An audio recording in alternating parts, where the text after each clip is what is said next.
पास एक last type है vectors का जिसको हम कहते हैं यूनिट वेक्टर। अब यूनिट वेक्टर समझना आसान है इसको देखकर। किस तरह आसान है इसका तो बेसिक एक डेफिनेशन ये है कि ये वो वेक्टर है जिसका मैग्नीट्यूड हमारे पास क्या होता है, 1 होता है। ये वो वेक्टर है जिसका मैग्नीट्यूड 1 हो, it is called unit vector. Unit का मतलब ये होता है 1। सेकेंड पॉइंट इसमें यह है कि ये वो वेक्टर है जो यूज होता है किस चीज के लिए, डायरेक्शन के लिए यूज होता है। इसको भी हम कहते हैं यूनिट वेक्टर। डायरेक्शन के लिए किस तरह यूज होता है, बेसिकली इसी एक्सिस को देखकर हम यूनिट वेक्टर देखते हैं कि डायरेक्शन के लिए किस तरह यूज होता है। ये जो बेसिकली हमारे पास 3 एक्सिस है, एक्स एक्सिस, वाई एक्सिस और जेड एक्सिस, ये डायरेक्शन के लिए तो यूज होता है। अगर हम इसको यूनिट वेक्टर्स में देखते हैं तब अब इसको किस चीज में लिखते हैं, तब हम इसको लिखते हैं आई जे के में लिखते हैं हम इसको। ये I J K means it is a unit vector. I J K means it is used for direction. अब जब आप इसको किसी खास पर्पस के लिए यूज करते हो जैसे कि डायरेक्शन, तो आप उसको हमेशा रिप्रेजेंट भी करते हो। जैसे कि वेक्टर हमने पढ़ा, हमने कहा कि ये मैग्नीट्यूड और डायरेक्शन है, तो डायरेक्शन को हमने रिप्रेजेंट किया सिंबॉलिकली, ग्राफिकली। इसी तरह यूनिट वेक्टर भी होता है आई जे के। इसको जब भी हम रिप्रेजेंट करते हैं हम इसके ऊपर यूज करते हैं एक कैप को। इस कैप का मतलब ये है, आपको जब भी ये कैप नजर आता है इसका मतलब ये है कि it is a unit vector and it is used for direction। तो ये है आई J K means x Y Z को हम यहाँ पर आई जे के से डिनोट करते हैं, रिप्रेजेंट करते हैं। जब इसके ऊपर कैप होता है it means it is a unit vector. एक और पॉइंट, इस थर्ड पॉइंट, 2 पॉइंट्स हो गए। थर्ड पॉइंट ये है यूनिट वेक्टर के हवाले से कि ये जो यूनिट वेक्टर है इसके लिए एक और डेफिनेशन भी आप मींस लिख सकते हैं। वो क्या हो सकता है, अब जैसे कि मैंने कहा, हम ऑलरेडी पढ़ चुके हैं कि वेक्टर किस चीज के इक्वल है। वेक्टर का मतलब होता है मैग्नीट्यूड एंड डायरेक्शन। वेक्टर का मतलब होता है डायरेक्शन और मैग्नीट्यूड। इसकी डेफिनेशन है simple, magnitude and direction, magnitude and direction is called a vector quantity.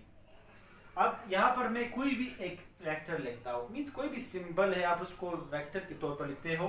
जैसे कि मैंने लिखा ए, वेक्टर को हम रिप्रेजेंट करते हैं एरो एट, इक्वल, ये रहा हमारे पास वेक्टर।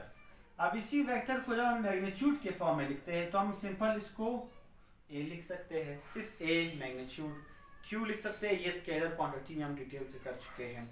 या फिर आप किस तरह मैग्नीट्यूड लिख सकते हो कि आप इसके ऊपर मॉड यूज कर सकते हो, या आप इसके ऊपर जब आई जे के में हम लिख देंगे तो अगर आई जे के में आप लिखोगे तो आई कैप मॉड, ये भी यूज होता है, ये भी शो करता है कि ये एक मैग्नीट्यूड है। तो आप इस तरह भी मैग्नीट्यूड को लिख सकते हो। या फिर आप क्या करते हो, ये एक वेक्टर है ए वेक्टर, अगर इसके साथ आप मॉड लगाते हो ये भी फिर वेक्टर नहीं रहता, ये भी शो करता है कि ये हमारे पास क्या है, ये एक मैग्नीट्यूड है। इसी तरह रहा direction, last point.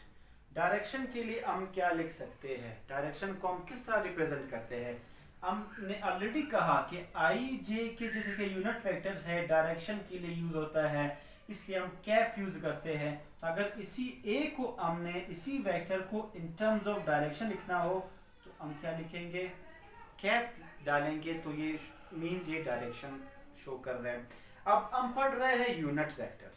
Unit vector means जो डायरेक्शन के लिए यूज होता है। डायरेक्शन मींस इस पॉइंट की हम बात करते हैं, ए कैप। अब जैसे कि मैथमेटिक्स में एक इक्वेशन है, उसमें x अननोन होता है, तो x को फाइंड करने के लिए आप बाकी टर्म्स को इक्वल के दूसरे साइड पर ले जाते हो, जो इक्वल है उसके दूसरे साइड पर शिफ्ट करते हो।